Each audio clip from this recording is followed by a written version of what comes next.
মুভির শুরু রণবীরের old age থেকে, যেখানে বিজয় সেলিব্রেট করছে তার বন্ধুদের সঙ্গে।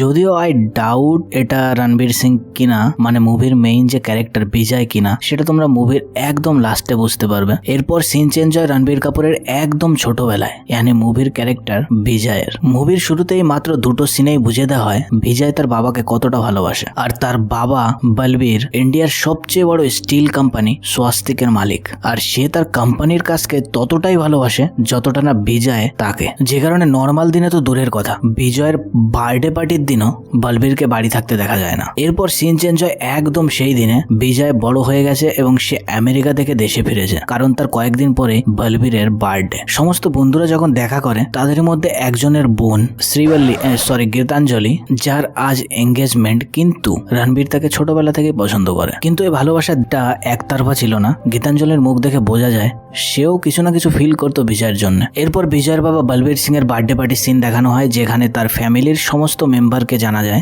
বিজয়ের আরো দুটো বোন রয়েছে, যার নাম রূপ আর রিত। রিতের বর বরুণ, আর পাশে যেটা দেখতে পাচ্ছ এটা বরুণের ভাই, যার সঙ্গে বিজয়ের ছোট বোনের বিয়ের কথা চলছে, আর যেটা বিজয়ের একদম পছন্দ না। যাই হোক, এটা তো বিজয়ের বাবা বলবীর, আর এটা বিজয়ের দাদাজি। আর এরপর এখান থেকে আমরা জানতে পারি বার্থডেতে কাউকে এক্সপেন্সিভ গিফট দিয়ে খুশি করা যায় না। তার পছন্দের কিছু, যেমন বিজয় তার বাবাকে এখানে গিফট করে তার শর্ট এয়ার কাট, আর তার কারণ তার বাবা তাকে একদিন বলেছিল সে ছোট চুলে ভালো লাগে দেখতে। হ্যাঁ, এটা শোনার পর আমিও বেশ অবাক হয়েছিলাম তোমার মতোই। তো এটা কোয়াইট ইন্টারেস্টিং গিফট, তুমি দেখো দিতে পারো কাউকে।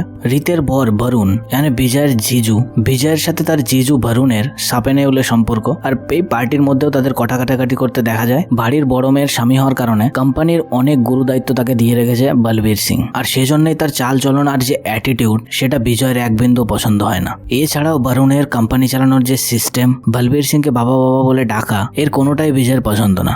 বিজয় বরুণের কথা কাটাকাটির মধ্যে চলে আসে তার দিদি রিত, যে কারণে একটা ধাক্কা খেয়ে যায় বরুণের কাছে সে। আর এটা দেখে বিজয়ের যে মূর্তি হয় সেটা দেখবো আমরা ফ্ল্যাশব্যাকে, যখন তার দিদি ছিল কলেজ লাইফে আর বিজয় ছিল তখন স্কুল লাইফে।